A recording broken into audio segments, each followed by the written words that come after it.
যোৱা অপাৰেশ্যন সিন্দুৰত মই আছিলোঁ পাকিস্তান বৰ্ডাৰত RS পুৰা বৰ্ডাৰ তেনাত আছিলোঁ BOP-ত।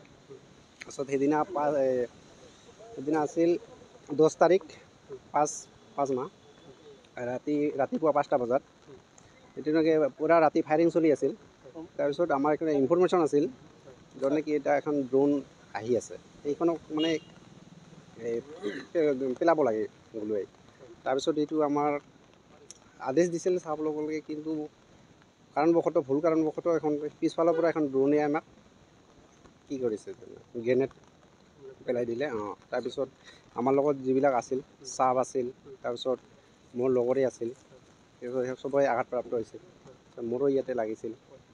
তাৰপিছত আমি সকলোৱে মানে মৰ্চাত গ'লোঁ। তাৰপিছত চাপ মানে পৰি আছিল, একদম ভৰিখন মানে ভাঙিছিল মানে। তাৰপিছত আৰু এজন মোৰে লগৰে আছিল, সিও পৰি আছিল। তাৰপিছত এই মণিপুৰৰ যোনজন ল'ৰা দীপক নাম বুলি, তেওঁ ভিতৰত যাই পেলাই সোমাইছে, আৰু যোনজন চাহাব SI চাহাব আছিল, মোৰ পোষ্ট কমাণ্ডাৰ ইমতিয়াজ চাহাব, তেওঁতো পৰি আছিল। তাৰপিছত মই দৌৰি গৈ সোমাইছোঁ। সোমোৱাৰ পিছত মোৰো ইয়াতে চেক কৰিছোঁ, ইয়াতে লাগিছিল।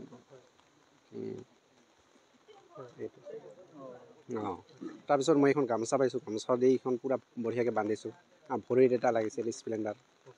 তাৰপিছত মোৰ লগৰবিলাক চবেই পৰি আছিল, চিঞৰি আছিল। তাৰপিছত মই গামোচাখন বান্ধাৰ পিছত চাপ চিঞৰি আছিল, কোনোবা মোক উঠাই লৈ যা, বচাওক বচাওক।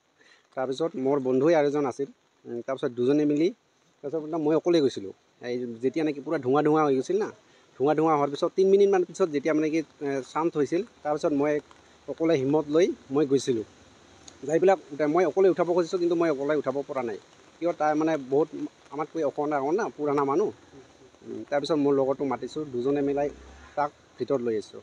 তাৰপিছত এখন গামোচা পাইছে, সি কৈছে বোলে এইখন ভৰিখন বান্ধি দিয়া। লগৰে এটা গামোচা আছিল, গামোচাখন দিয়ে ভৰিখন বান্ধিছোঁ। তাৰপিছত বান্ধাৰ পিছত আৰু যে দীপক মানে ল'ৰাটো মণিপুৰৰ, তাৰ মানে এই ইপিনেদি লাগিছিল। তাৰপিছত তাও চিঞৰি আছিল। সি এবাৰহে কৈছিল মানে ইমতিয়াজ চাহাব মানে আছিল এজনৰ আমাৰ চাহাবৰ কথা সুধিছিল, তাই কেনেকৈ আছে, তাই যে আছে, ঠিকে আছে। তাৰপিছত এনেকৈ চাহাবো আহিছিল, তাৰপিছত আমাৰ এই ফাৰ্ষ্ট এড বক্স লৈ আহিছিল।